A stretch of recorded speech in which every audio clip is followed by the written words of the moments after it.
সমন্বয় সম্প্ৰীতিৰ চানেকিৰে দলগাঁৱত নখোৱা পৰ্ব বিভিন্ন জাতি ধৰ্মৰ লোকৰ সমাগমেৰে অনুষ্ঠিত হয় নখোৱা উৎসৱ। পুৰুষ মহিলাৰ নৃত্য গীতত মুখৰিত হয় চৌপাশ। নখোৱা অসমীয়া সমাজৰ এক এৰাব নোৱাৰা পৰম্পৰা। আধুনিকতাই সমাজ ব্যৱস্থাৰ বহু পৰম্পৰাক গ্ৰাস কৰিলেও দলগাঁৱত নখোৱা পৰম্পৰা আজিও অটুট আছে। সমাজকৰ্মী কুলেন হাজৰিকাৰ প্ৰচেষ্টাত আৰু স্থানীয় ৰাইজৰ সহযোগত ষষ্ঠবাৰৰ বাবে দলগাঁৱত অনুষ্ঠিত হয় নখোৱা উৎসৱ। অনুষ্ঠানটিত গীত মাত নৃত্যৰে মুখৰিত হয় দলগাঁৱৰ চৌপাশ। দলগাঁও বাৰোৱাৰী পূজা মন্দিৰত বিগত বৰ্ষৰ দৰে এইবেলিও সমবেত হয় অঞ্চলটোৰ গণমান্য সকলো লোক। বিগত কেইবাবছৰৰ পৰা দলগাঁৱৰ নখোৱা অনুষ্ঠানে বহন কৰিছে সমন্বয় সম্প্ৰীতিৰ চানেকি। সমাজৰ বিভিন্ন জাতি ধৰ্মৰ লোকৰ সমাগমেৰে পুৱাৰে পৰা আৰম্ভ হয় বিভিন্ন পৰম্পৰাগত খাদ্যৰ ৰন্ধন প্ৰক্ৰিয়া। হাঁহ, ছাগলীৰ মাংস, ঔটেঙাৰে ৰৌ বৰালি মাছৰ জোল, পোৰা গৰৈ মাছৰ পিটিকা, আলু বেঙেনা পিটিকা আদি বিবিধ ব্যঞ্জনেৰে মিলিজুলি পুৱাৰে পৰা সকলোৱে ব্যস্ত হৈ পৰে। নখোৱা পূৰ্বে দিনৰ 11 বজাৰ পৰা জ্যেষ্ঠ আৰু কনিষ্ঠ সকলৰ উপস্থিতিত অনুষ্ঠিত হয় অন্তৰংগ আলাপ তথা আলোচনা চক্ৰ।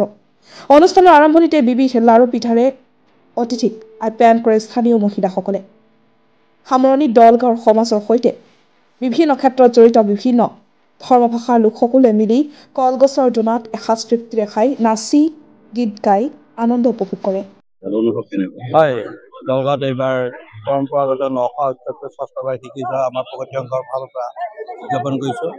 ইয়াত যথেষ্ট সংখ্যক মানুহৰ সঁহাৰি পাইছোঁ আৰু আমি জ্যেষ্ঠসকলক মাতি আনি ইয়াত আজি লগে ভাগে এসাঁজ খুৱাব পাই সঁচাই বৰ আনন্দিত হৈছোঁ আৰু সকলোৰে ইয়াত স্বতঃস্ফূৰ্ত সঁহাৰি পাইছোঁ। দলগাঁওবাসীৰ ৰাইজে প্ৰত্যেকে নিজৰ ঘৰৰ পৰা পিঠা পৰমান্ন বনাই আনিছে। কাৰোবাৰ ঘৰত শাক পাচলি হৈছে তেওঁলোকে পথাৰৰ পৰা উঠাই আনিও আমাৰ ইয়াতে একেলগে আজি আনি লগে ভাগে বনাই খাইছোঁ। সঁচাই বৰ ভাল লগা পৰিৱেশ। আজি খানাত কি কি আছিল? আজি ইয়াত থলুৱা মাছ, মাংস, হাঁহৰ মাংস, শাক পাচলি সকলো থলুৱা বিধৰ আমি বনাইছোঁ। গৰৈ মাছৰ পিটিকা বনাইছোঁ, বেঙেনা পিটিকা বনাইছোঁ। সকলো শ্ৰেণীৰ মানুহে ইয়াত জাতি ধৰ্ম নিৰ্বিশেষে সকলোৱে নিজৰ নিজৰ পথাৰৰ পৰা শস্য চপাই আনি আমাৰ ইয়াত আনি একেলগে লগাই ভগাই খাইছোঁ। বনাই কেনে ভাল লাগিছে।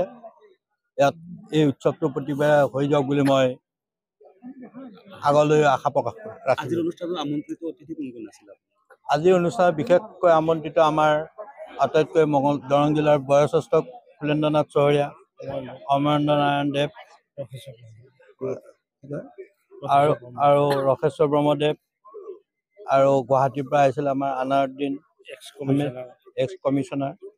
এনেকৈ বিশিষ্ট ব্যক্তি বয়োজ্যেষ্ঠ দৰং জিলাৰ যিমানখিনি জানালৈকে বয়সস্থ ব্যক্তিসকলক মাতিছোঁ। প্ৰায় সংখ্যকে আজি ইয়াত তেখেতসকলে আহি উপস্থিত আছে আৰু আমাৰ এই অনুষ্ঠানটোত সক্ৰিয়ভাৱে অংশগ্ৰহণ কৰিছে। এটা ভাল লগা পৰিৱেশ বহুতেই ভাল লাগিছে, বহুত আনন্দ লাগিছে।